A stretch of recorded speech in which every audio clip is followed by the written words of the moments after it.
Continuando con los ejercicios de tiro parabólico, vamos a hacer este ejercicio. Dice, un cuerpo con rapidez inicial de 40 metros sobre segundo se lanza hacia arriba desde el nivel de piso con un ángulo de 50 grados con la horizontal. Calcula, inciso A, cuánto tiempo transcurrió antes de que el cuerpo choque contra el piso. Inciso B, a qué distancia del punto de partida golpeará el piso. Inciso C, cuál será el ángulo con la horizontal al chocar. Es decir, nosotros tenemos un objeto acá, lo lanzamos y va a caer acá, ¿sí? Tenemos un ángulo con la horizontal, es decir, este ángulo, 50 grados.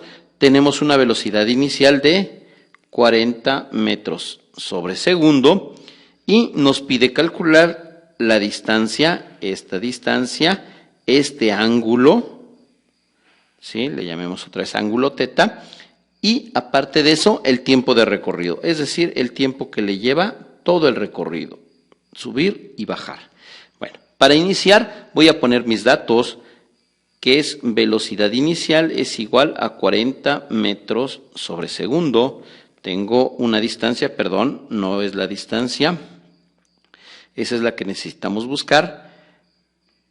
Tengo un ángulo, teta, de 50 grados, tengo la gravedad que es de 9.81 metros sobre segundo y me pide calcular la distancia, el tiempo y el ángulo.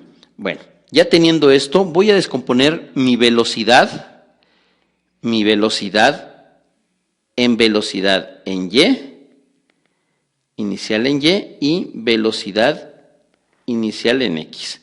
Lo voy a descomponer, voy a empezar descomponiendo la velocidad inicial en X, que es igual a la velocidad inicial por el coseno del ángulo.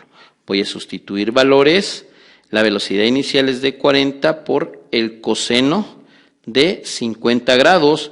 Esto va a ser igual a 25.71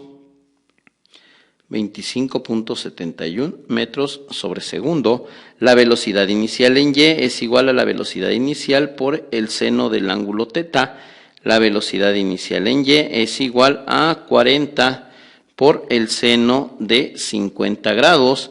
Esto va a ser igual a 30.64 metros sobre segundo. Ya tengo descompuestas mis dos velocidades.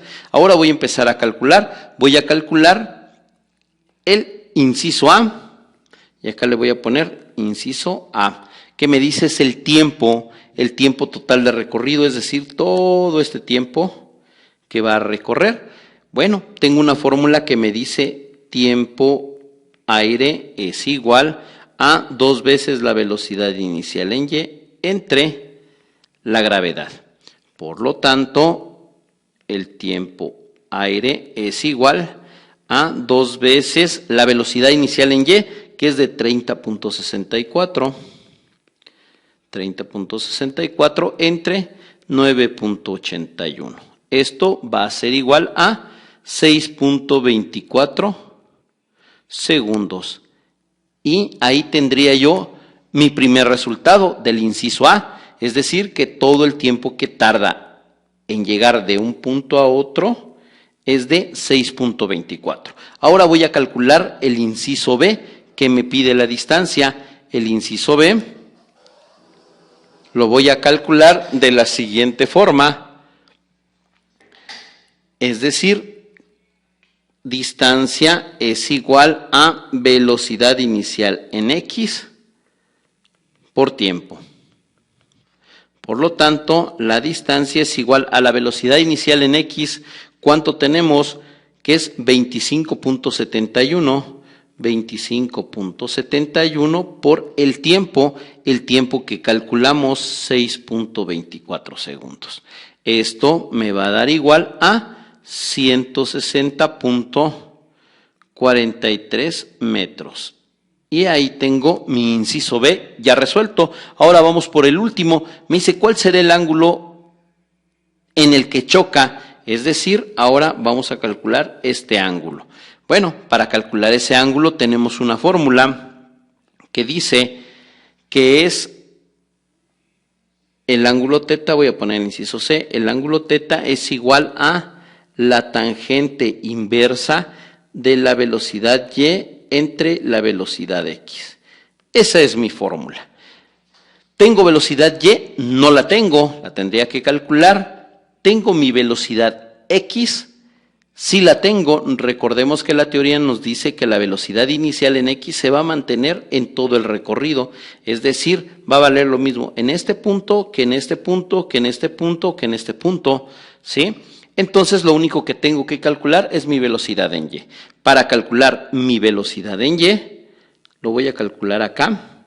Velocidad y es igual a velocidad inicial en y menos la gravedad por el tiempo aire. ¿Tengo todos los datos? Sí los tengo, por lo tanto lo puedo calcular. La velocidad y es igual a la velocidad inicial en y, que es de 30.64 menos 9.81 por el tiempo en el aire, que es 6.24 segundos. Esto me va a dar igual a menos 30.57, ¿sí? Esa velocidad en y es la que se representa en este punto y como ven va descendiendo, es negativa. Vamos a sustituirla ahora en nuestra fórmula. El ángulo teta es igual a la tangente inversa de la velocidad y entre la velocidad x. Esa es nuestra fórmula. Ahora lo voy a sustituir. El ángulo teta es igual a la tangente a la menos 1 o tangente inversa de 30.57 entre 25.71. ¿Sí? El ángulo teta es igual a 49.93 grados, que es casi 50 grados. ¿Sí? Y ese sería nuestro resultado para el inciso C. Y tiene lógica, por lógica o nos acordemos, que el mismo ángulo de salida, por lo regular, es el mismo ángulo de llegada siempre y cuando se mantenga en la misma horizontal. Entonces, no necesitábamos hacer esto, pero se hizo para comprobar de que sí es el mismo ángulo.